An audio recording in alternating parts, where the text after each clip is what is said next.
जी से जुड़ा हुआ हमारा ये आंदोलन था। राम जी के प्रति हिंदू समाज के मन में जो भाव था वो अनादिकाल से। अब उसके बारे में अगर हम विचार करते हैं तो बाबर ने अपने ही हिंदू समाज के आराध्य को मिटाने के लिए 1528 में बाबर ने आक्रमण करके उसको तोड़ा।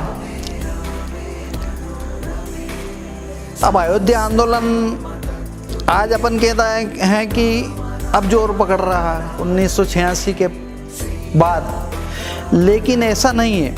इस आंदोलन के लिए, अयोध्या के राम मंदिर के लिए 80 युद्ध हुए हैं। गुरु गोविंद सिंह जी भी इसके लिए लड़े हैं। गीत में कहते हैं 80 युद्ध हुए यहाँ पर, 4 लाख हिंदू ने अब तक दिए यहाँ ये प्राण, बार बार मुगलों से छीना राम जन्म स्थान। 1986 में उसका ताला खुला। तो कहते हैं कि 86 में खुला, बताओ क्या मस्जिद का ताला, जहाँ विराजे राम लला या बोलो अल्लाह ताला। धर्मशास्त्र इतिहास सभी ने एक ही बात कही है, सरकारी लेखों में भी यह राम जन्मभूमि है। पुरातत्व भी देता है इस बात के कई प्रमाण, अवधपुरी यह स्थल ही है राम जन्म स्थान। और इसके लिए राम जन्मभूमि के लिए आंदोलन ने तेज गति पकड़ी। 86 के बाद में 90 की कार सेवा हुई। उस समय मुलायम सिंह की सरकार थी वहां पर, जिसने इस प्रकार की घेराबंदी कर रखी थी कि यहाँ परिंदा भी पर नहीं मार सकता था। ट्रेनें रोक दी गई थी, सब कुछ कर दिया था, लेकिन उसके बाद भी लोग बाग कार सेवा करने के लिए मन में इतना उत्साह था कि लोगों ने वहाँ से 40-40 किलोमीटर, 45-45, 50-50 किलोमीटर पैदल चल के सरयू नदी में तैर करके वहाँ उस मुकाम पर पहुँचे थे जहाँ मुलायम सिंह कहता था कि परिंदा भी पर नहीं मार सकता था। लेकिन वहाँ पर जा कर के अपने ही 2 कार सेवक बंधुओं ने, शरद कोठारी और राम कोठारी ने जा कर के भगवा झंडा लगा दिया। यहाँ गोलियां भी चली, बहुत सारे कार सेवक भी बलिदान हुआ वहाँ पर। वहाँ का 90 का दृश्य इतना खतरनाक था जिसको देख करके वहाँ की दीवारें लोगों के खून से लथपथ थी। 90 की कार सेवा के बाद में फिर 92 में विचार हुआ। लोगों ने और जोर शोर से कार सेवा में भाग लेने का प्रयत्न किया, अधिक हिंदू समाज को जगाने का प्रयत्न किया गया। लोगों के मन में उत्साह बढ़ता ही गया। कार सेवा की 6 दिसंबर वाली तय हुआ था कि कार सेवा करनी है। लोगों के मन में भाव था, लोग बाग जाने लगे, ट्रेन भर भर के जाने लगी। इतने कार सेवक अयोध्या में इकट्ठे हो गए थे कि वहाँ व्यवस्था करना मुश्किल हो रही थी। तो संघ के सरसंघ चालक परम पूज्य ने रज्जू भैया का संदेश आया कि अब कार सेवकों को नहीं भेजना है, पर यहाँ कार्यकर्ता जिन परिवारों से अपने अपने परिवार के बच्चों को भेजा था या कार सेवकों को भेजा था, कुछ कार्यकर्ता ऐसे भी थे जिनको भेज दिया था 20-20, 25-25 साल के बच्चों को, और कार्यकर्ता ने भेजा था और संदेश भी आ गया कि अब नहीं जाना है कार सेवा में, लोगों को भेजना नहीं है कार सेवकों को।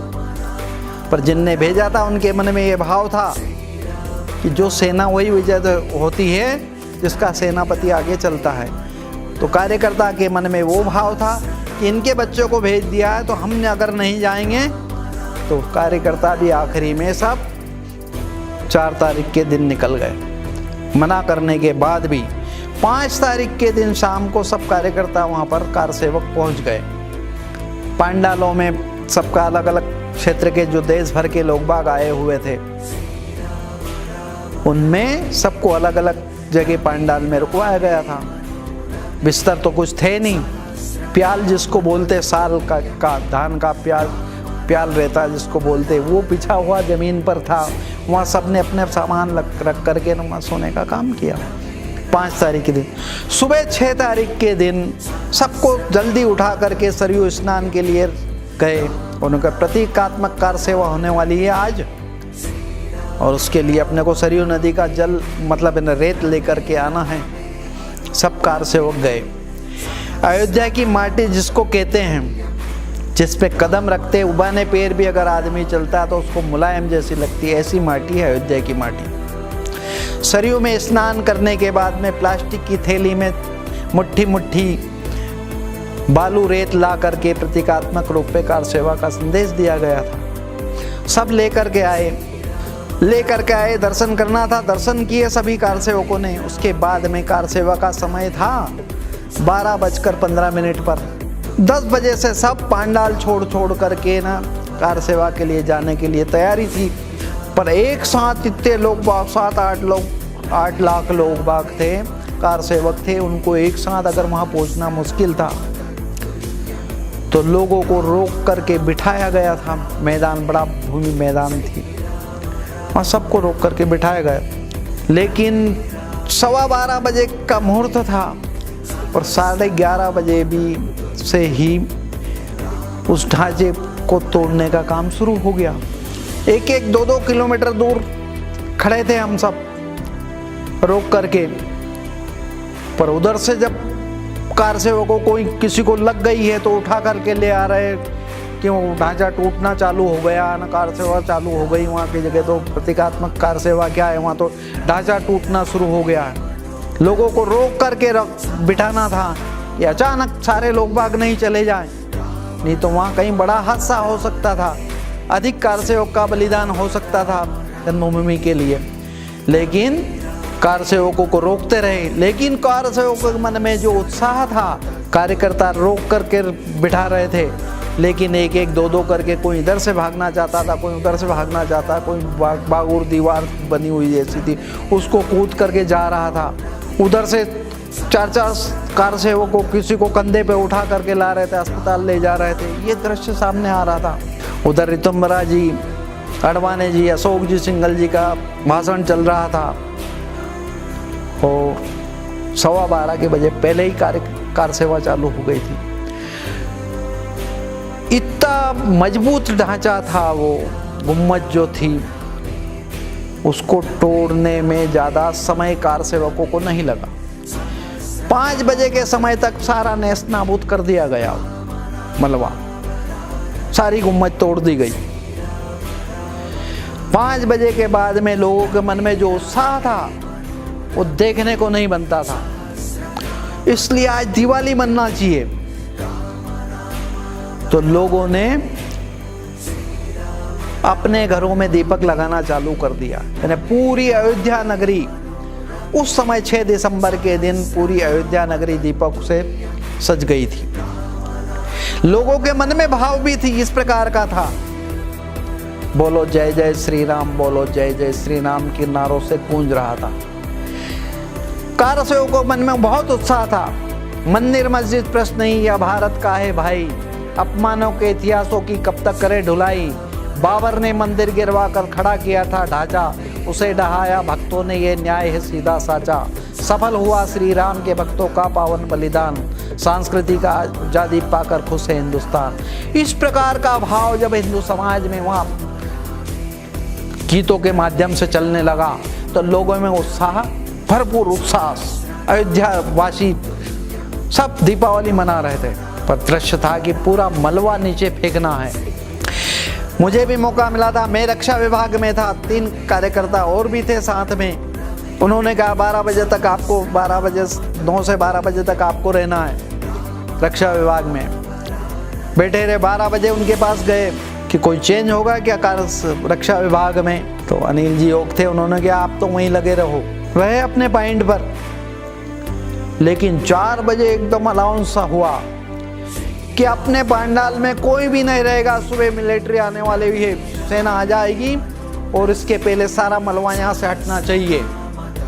पंडाल में कोई नहीं रहेगा, सभी कार सेवा के लिए चलिए, मिलिट्री आ जाएगी। सभी कार सेवक अपना सामान कहाँ पड़ा है सब छोड़ करके और कार सेवा के लिए चल दिए। रास्ते में कहीं खजूर पटक दी, कहीं गुमटी पटक दी, कहीं इस प्रकार का दृश्य। सेना नहीं आई, जल्दी नहीं आई और रात के 4 बजे बाद से जितने भी कार सेवक थे सब मटेरियल फेंकने में लग गए।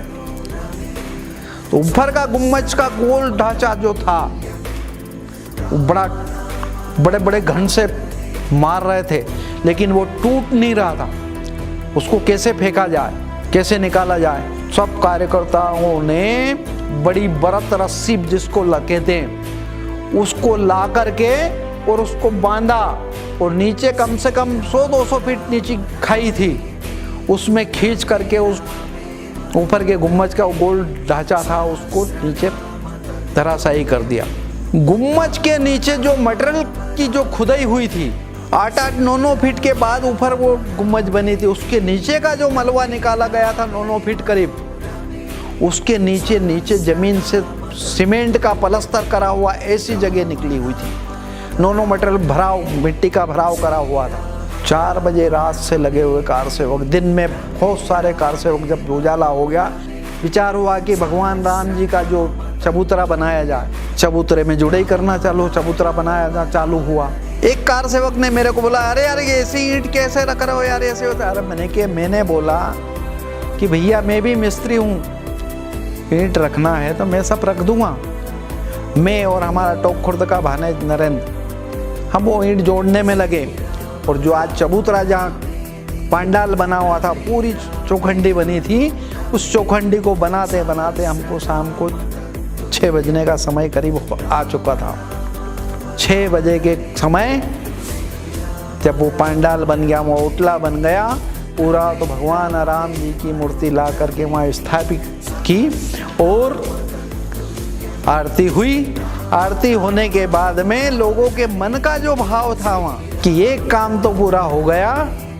आंध्र प्रदेश की मातृशक्ति आई हुई थी, उनके मन का भाव था मातृशक्तियों का कि अयोध्या तो निपट गई, अब काशी मथुरा का भी निपट जाए तो मन को शांति मिलेगी। 6 बजे के करीब वो वहाँ आरती होने के बाद में मेरे साथ एक मुस्लिम लड़का भी गया हुआ था, गजरागिर में काम करता था, पैर से बिल्कुल अपंग था वो, यानी एक लकड़ी, एक कंधे पे लकड़ी लग करके एक लटकता था पैर। उसके यहाँ लड़का हुआ था, तो उसने कहा था कि मैं राम जी ने मेरे को दिया इसलिए मेरे को ले चलना। कारपेंटर साहब संकल्प पत्र भराया था उस समय भी। मेरे से कार्यकर्ताओं ने पूछा क्या करना है यार भाई साहब, तो मैंने कहा संकल्प पत्र तो भर लो अभी, इसको बाद में देखेंगे जैसा भी होगा। लेकिन चलते समय फिर वो तो आ गया, उसके मन में भाव था, इसलिए वो लगा। उसको अयोध्या जी में फिर राम जी के दर्शन, सुबह जब स्नान करके आए थे सरयू नदी में से, तो उसको दर्शन करा दिया गया और उसके मन को संतुष्टि मिली। लेकिन वो 5 तारीख 6 तारीख के दिन उसने भोजन नहीं किया। 7 तारीख के दिन हम निकले वहाँ से शाम को 7 बजे बाद, फिर भी भोजन नहीं किया था उसने। उससे पूछा कि तूने भोजन क्यों नहीं करा, तो कहता अयोध्या जैसी पवित्र नगरी है, उसमें मैं अगर सोच करूँगा तो मेरे को अच्छा नहीं लगेगा, इसलिए मैंने भोजन नहीं किया। ट्रेन में जब बैठे, सबको रवाना कर दिया गया 7 तारीख के दिन, मिलिट्री आ जाएगी, कोई नहीं रहेगा। ट्रेन पे जहाँ भी स्टेशन आता था मिलिट्री उन दिखती थी, जय श्री राम हो गया काम, जय श्री राम हो गया काम, इस प्रकार का नाम चलता था। किसी भी रेलवे स्टेशन पे रुकते थे, जैसे भी रुकते थे। तो ये जो जोश था वो कार सेवकों में इस प्रकार का था जोश। भोपाल में आए, वहाँ आने के बाद में फिर उस जो मेरे साथ में मुस्लिम लड़का आया था, तो मेरे साथ में एक अपने कार्यकर्ता और थे हर्षवाल जी, उन्होंने कहा कि यार मैं इसके लिए कुछ भोजन ले आऊँ मैं आज। उस भोजन में 9 तारीख के दिन उसने उस मुस्लिम परिवार का जो गजधर नाम का लड़का था, उसने 9 तारीख के दिन 6 के बाद में 9 को भोजन किया उसने। तो ऐसे उत्साह का जो वातावरण था, ये संभव कैसे हो सका। परम पूजनीय सरसंघ चालक सुदर्शन जी ने कहा 1908 में ही कहा था, 2008 में, कि 2011 में भारत का नाम चमकने लग जाएगा, लेकिन 10 साल अपने से चीन और आगे रहेगा। 2021 में भारत विश्व का मार्गदर्शन करने वाला, वो दृश्य आज हमको देखने को मिल रहा है। तो हिंदू समाज का जो संगठन का जो काम था, वो राम जन्मभूमि के कारण ही जो लोगों में जो भाव जागृत हुआ, हिंदू समाज खड़ा हुआ। हिंदू समाज एक साथ खड़ा नहीं होता था, लेकिन राम जन्मभूमि का इस आंदोलन ने हिंदू समाज को एक लाइन में खड़ा कर दिया, और जिसका ये परिणाम हुआ कि बाबरी ढांचा ध्वस्त हुआ।